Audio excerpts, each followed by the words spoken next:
Hello and welcome to the SK teaching centre. I am Sumit and हम लोगों ने 8.4 तक पूरा क्लियर कर लिया है।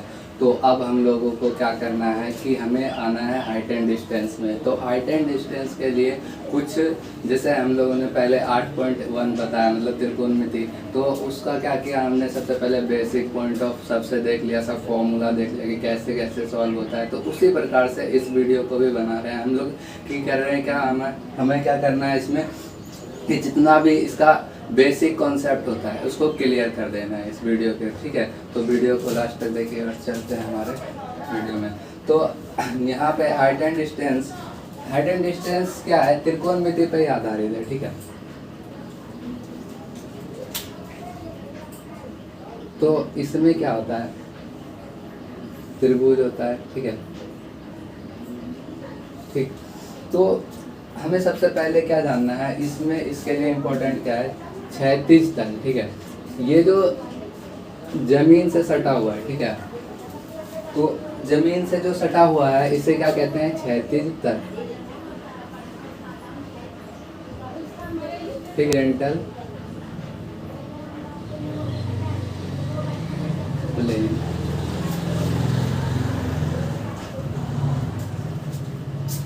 इसे हम ऐसे भी समझ सकते हैं कि पृथ्वी से सटा हुआ जितना भी तल हो, ठीक है, जैसे हम लोग पृथ्वी पर खड़े हैं, ठीक है, तो पृथ्वी क्या है, क्षैतिज तल है ना।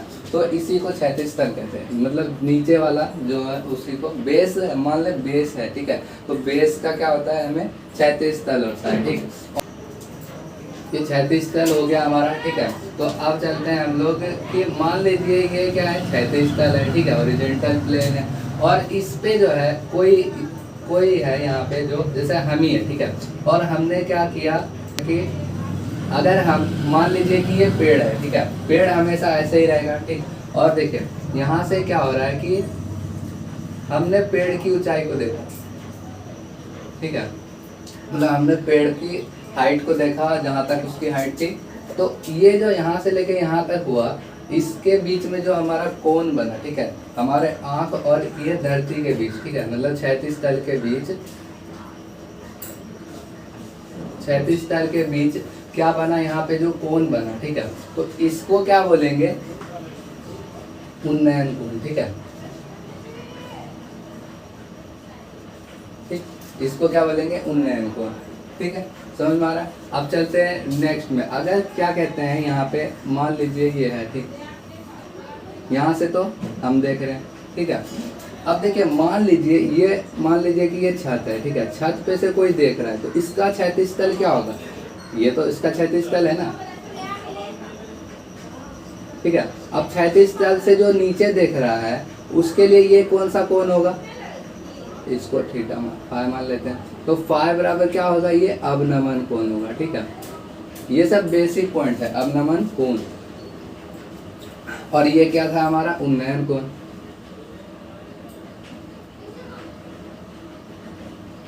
उन्नयन कोण। ठीक है, तो अब हमारा यहाँ से क्या हो रहा है कि ये क्या है, अवनमन कोण क्लियर हो गया और उन्नयन कोण क्लियर हो गया। ठीक है, और इसका क्या याद रखना है हमें कि अवनमन कोण और उन्नयन कोण दोनों सेम होता है, मतलब उन्नयन कोण इज इक्वल टू अवनमन कोण। तो इसको याद रखना है। ठीक है, तो हमने इसमें क्या क्या पढ़ लिया कि क्षैतिज तल किसको कहता है, जो धरती के नीचे में, ठीक है, मतलब कि धरती के ऊपर, मतलब ये जो प्लेन हमारा बेस जो है वही कहलाता है क्या, क्षैतिज तल, इसको हॉरिजॉन्टल प्लेन कहते हैं। और हम लोगों को क्या पता है कि अगर कोई भी अगर किसी चीज को देख रहा है, ठीक है, किसी चीज की कोई चीज हाइट में है, ठीक है, हाइट जिसकी क्या हो जाती है, यहाँ से थीटा को मतलब कि उन्नयन कोण बनाती है, इसको उन्नयन कोण बोलते हैं। ठीक है, और क्या पढ़ लिया हमने, कोई छत पे है और नीचे देख रहा है तो उसके बीच कौन सा बनेगा, अवनमन कोण बनेगा, है ना, ये भी पढ़ लिया। और क्या पढ़ा हमने, उन्नयन कोण इज इक्वल टू अवनमन कोण होता है। ठीक है, तो इतना चीज हमने कर लिया। ठीक, हमने पिछली वीडियो में पढ़ा था 8.1 में कि बेसिक कॉन्सेप्ट में हमने क्या पढ़ा था त्रिकोणोमेट्री का, कि sine theta is equal to क्या होता है, P/H होता है। Cos theta is equal to क्या होता है, B/H होता है। Tan theta is equal to क्या होता है, P/L बी होता है, और cot theta is equal to इसी का अपोजिट होता है, तो क्या हो जाएगा बी बाय पी हो जाता है। और यही चीज़ क्या हो जाता है, कॉस का क्या हो जाता है सेक थीटा, तो sec theta is equal to H by B, और कॉस सेक थीटा इसका उल्टा होता है, तो cosec theta is equal to H by P. अच्छा देखिए अब इसमें क्या है, हमें उसमें क्या होता था पी का मान दिया जाता था एच का मान। देखिए अब इसमें क्या करना है, हमें त्रिभुज के आधार पर चलना है। मान लीजिए आपको दिया हुआ है कोई इंसान जो है 30 डिग्री पे और एक पेड़ को देख रहा है, ये पेड़ है ठीक है, और क्या हो रहा है, अच्छा एक चीज़ और, जैसे कि कोई भी चीज़ मतलब पेड़ के बीच की दूरी, ये होगा दूरी ठीक है, ये क्या क्या हो सकता है दूरी हो सकता है। और जैसे कि मान लीजिए सूर्य को देख रहा है कोई इंसान, तो इसकी क्या होगी छाया होगी, तो यहाँ पे छाया भी हो सकता है। और क्या क्या हो सकता है, ये छाया के बीच की दूरी, मतलब मेन चीज़ ये है कि डिस्टेंस होगा, ये जो होगा नीचे वाला बेस, मतलब पहले क्या होगा क्षैतिज तल हमेशा क्या होगा डिस्टेंस होगा ठीक है। और क्या है, ये जो कर्ण है हमारा, जो कर्ण बनता है ये क्या बनेगा हमेशा से, ये वाला कर्ण है ठीक है। अब क्या है, ये कर्ण जो है ये इसका मान तो हमेशा क्या होता है, मतलब कर्ण को किससे डिनोट करते हैं एच से। अब हाँ देखिए क्या क्या हम क्या बता रहे हैं कि जैसे कि मान लीजिए आपको निकालना है कि पेड़ की ऊंचाई ज्ञात करनी है ठीक है, तो पेड़ की ऊंचाई यहाँ पे हमें क्या है ए बी है ना, तो पेड़ की ऊंचाई ए बी है और हमें दे रखा है किसका मान थीटा का मान।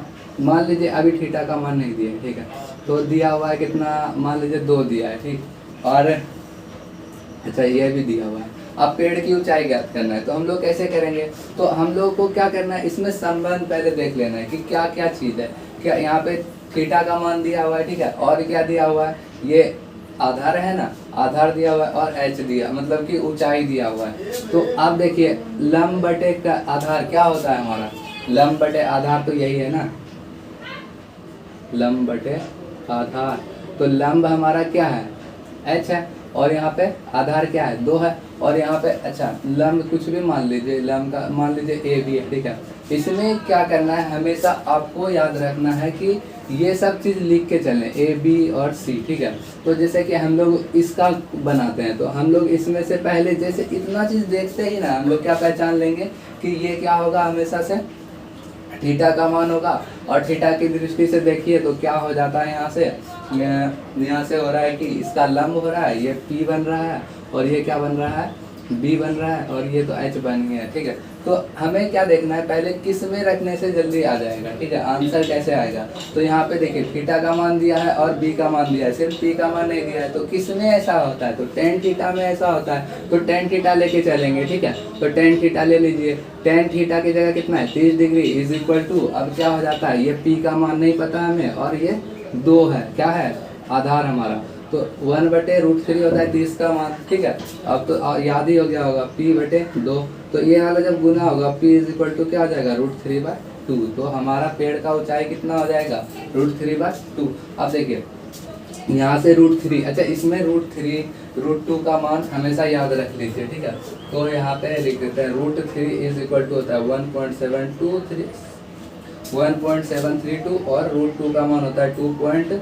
अब आते हैं नेक्स्ट टॉपिक पे। नेक्स्ट है हमारा कि मान लीजिए आपको कोई क्वेश्चन में बोल रहा है कि एक पेड़ था, पेड़ का जो है क्या होता है कि एक पेड़ था इतना ऊंचा ठीक है ए बी ठीक है, उसका क्या हुआ आधा दूर से टूट गया ठीक है, आंधी आने पे तो टूट गया। अब देखिए ये जो टूट गया ये क्या बनेगा, ये जो टूट के ये वाला गिरा यहाँ से लेके यहाँ तक मान लीजिए डी, तो ये जो टूट गया तो ये क्या बनेगा, यही चीज़ कर्ण बनेगा ठीक है।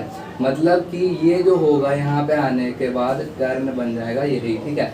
और हमारा थीटा यहाँ से ले लेंगे, और ये क्या है क्षैतिज तल है, और ये क्या है ये फिर तो बन जाएगा त्रिकोणोमेट्री पे PBH निकालेंगे। अब देखिए यहाँ से जिसका भी मान आपको पता होगा उस पे निकालिएगा। जैसे कि मान लीजिए हमें H का मान पता है और P का पता करना है, क्या इसका मान पता करना है, तो क्या कर लेंगे H और P में क्या संबंध हो सकता है, दोनों में क्या संबंध है साइन वाला है या और कोसेक वाला है, तो दोनों में से कोई भी यूज़ कर सकते हैं। अब मान लीजिए H का मान दिया है और B का मान दिया है ठीक है, और क्या कर रहा है कि थीटा का मान पूछ रहा है ठीक है। तो H और B का मान दिया है, तो H और B में क्या संबंध है कोस थीटा और सेक थीटा है ना, तो इन दोनों को याद रखना है। मतलब छह सूत्र का यूज है। मान लीजिए कोई क्वेश्चन है, ठीक है, कि एक मीनार पर एक ध्वजदंड खड़ा है, ठीक है, तो एक पहले तो बेस, ठीक है, बेस हो गया। अब एक मीनार है, तो मीनार मान लीजिए ए और बी है। मीनार मतलब तो मीनार तो हमेशा सीधा ही खड़ा रहेगा ना, है ना।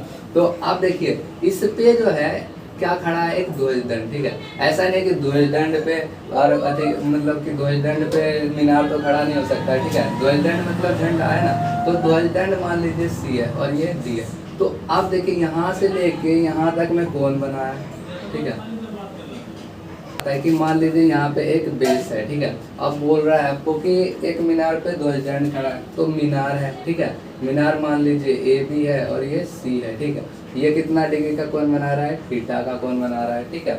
अब क्या बोल रहा है कि मीनार पे एक ध्वजदंड है, ठीक है। ध्वजदंड मतलब झंडा, ठीक। तो इसको डी मान लेते हैं, तो मान लिया हमने डी। अब ये क्या कर रहा है, ये थीटा कोण बना रहा है। मान लीजिए ये 30 डिग्री का कोण बना रहा है, ठीक है। अब ये कितना डिग्री का कोण बनाएगा इस बिंदु से, ऑब्वियसली ज्यादा बनाएगा, है ना, क्योंकि इसका ऊंचाई देखिए कितना ज्यादा है। तो कितना हो जाएगा, मान लीजिए 60 डिग्री का कोण बना। तो आप देखिए इसमें से क्या हो जाएगा, एक त्रिभुज ये बन गया ए बी सी और एक त्रिभुज क्या बन गया डी बी सी। तो इन दोनों में से निकाल लेंगे हम लोग मान। तो चैप्टर में चलेंगे तब। ये सिर्फ बेसिक कॉन्सेप्ट है कि यहाँ पे क्या हो रहा है कि अगर आपको बोले मीनार के ऊपर ध्वजदंड है, तो मीनार के ऊपर ध्वजदंड रखना है, यानी कि ध्वजदंड नीचे कर दीजिए और मीनार ऊपर, ठीक है। तो मीनार और ध्वजदंड, अच्छा। तो ये भी हो गया। कि मान लीजिए कि इस बार दो चीज आ गया, ठीक है। कह रहा है कि एक मीनार है और एक पर्वत है ना। तो मीनार तो छोटा होगा, है ना। तो मीनार जो है उसके पाद बिंदु, अच्छा ठीक है। इसलिए आपको एक मीनार है जो कि पर्वत यहाँ पे देखिए पर्वत है, ठीक है, और ये है मीनार, ठीक। अब क्या बोल रहे हैं, मीनार जो है पर्वत के पाद बिंदु, तो पर्वत का पाद बिंदु ये है, ठीक है, और ये क्या है, शिखर, ठीक है। इसका क्या है, ये शिखर है और ये पाद बिंदु है ना। मतलब पाद बिंदु मतलब नीचे, ठीक है, एकदम जहाँ से वो शुरू हो रहा है, ठीक है, यहाँ पे। और बोल रहा है कि ये जो है पर्वत जो है उसके पाद बिंदु से कितना डिग्री का कोण, मान लीजिए ये 60 बना रहा है और ये 30 बना रहा है, ठीक है। मान लीजिए कुछ भी है। अब देखिए अब एक बार इसमें लेंगे, मान लीजिए ए बी है मीनार और सी डी है ना। और बीच का डिस्टेंस आपको ज्ञात करना है, ये भी दे दिया और ये भी दे दिया, ठीक है। तो अब आपको एक बार इस त्रिभुज में चलना है और एक बार इस वाले त्रिभुज में चलना है, ठीक है। तो और क्वेश्चन पे चलेंगे तब बताएंगे सबका सॉल्यूशन, ठीक है। तो अभी चलते हैं पहले। तो जैसे कि मान लीजिए कोई क्वेश्चन आता है कि एक मतलब कि एक जो है पेड़ है, मान लीजिए एक पेड़ है ए बी, ठीक है। अब क्या कर रहा है, ये एक इंसान यहाँ पे सी के जगह खड़ा है, ठीक। तो ये क्या कर रहा है, कुछ दूरी चलता है। अभी पहले 60 डिग्री का कोण बना था, ठीक है। अब कुछ दूरी चलेगा तो हमारा क्या होगा, थीटा का मान भी तो घटेगा। मान लीजिए ये 10 मीटर चला और यहाँ पे डी पर आके रुक गया, है ना। और यहाँ पे कितना डिग्री का कोण बनाएगा, तब ये 30 डिग्री का बनाया, ठीक है, क्योंकि कम ही होगा हमेशा, ठीक है। जैसे कि मान लीजिए आपको ऐसा क्वेश्चन दिया है और थीटा वीटा नहीं दिया है, बोला कि 10 मीटर तक वो चला, मतलब दूर गया पेड़ से, और उसने क्या किया, उसने 30 और 60 डिग्री का कोण बनाया, है ना। तो अब आपको यहाँ पे अगर आपने 30 दे दिया और यहाँ 60 दे दिया तब तो ये गलत हो जाएगा, क्योंकि देखिए इसका जो है कोण का, ये देखिए एंगल छोटा हो गया और इसका देखिए कितना बड़ा है ना। तो इसीलिए ये वाला यहाँ पे नहीं होगा, यहाँ होगा 60 और यहाँ होगा 30, है ना। तो इसको क्लियर रखिए। और तो चलिए अब आगे क्या कर लेते हैं कि एक मान लीजिए कि ऐसा भी क्वेश्चन आएगा कि एक जो है आदमी की ऊंचाई, है ना। आदमी की ऊंचाई तो ऐसे तो नहीं मतलब मायने रखता है, लेकिन किसी क्वेश्चन में दे दिया कि आदमी की ऊंचाई 1 मीटर है, मान लीजिए, ठीक है। तो इसके बाद क्या है, एक पेड़ है ए बी, है ना। तो ये क्या कर लिया, आदमी की ऊंचाई मान लीजिए सी डी है और यहाँ पे क्या है कि ये ई मान लीजिए। तो यहाँ से लेके यहाँ तक की ऊंचाई तो 1 मीटर हो गया और पूरा पेड़ का ऊंचाई मान लेंगे हम लोग, मान लें h, ठीक है। अब यहाँ से जो है आदमी जब देखता है तो बोलेगा कि मान लीजिए 60 डिग्री का कौन बना रहा है, तो ऐसे करके निकल जाएगा। तो आदमी की ऊंचाई अगर दिया रहेगा तो उसका सीधा ऐसे खींच देना है और यहाँ जो भी बनेगा ई दे देना है। उसके बाद 1 मीटर का आदमी तो 1 मीटर यहाँ पे, और ये क्या हो जाएगा पूरा h, तो ये क्या होगा h-1, है ना। मतलब कि जो भी इसका ऊंचाई आएगा उसमें घटा देंगे। तो अब क्या कर लेंगे, इससे सॉल्व कर लेंगे फिर पूरा। ये क्या बन गया, ये त्रिभुज बन गया है ना, ए ई और सी बन गया, ठीक है, क्योंकि यहाँ 90 डिग्री का कोण बन रहा है। अब यहाँ से सॉल्व करके निकाल लेंगे, क्लियर हो चुका है। और सूत्र आपको याद रखना है, साइन थीटा कोस थीटा, ये सब बिल्कुल याद रहना चाहिए, और h स्क्वायर वाला सूत्र भी, और सबको मतलब याद रखिए। और फिर आप चलेंगे, हम लोग चैप्टर में चलते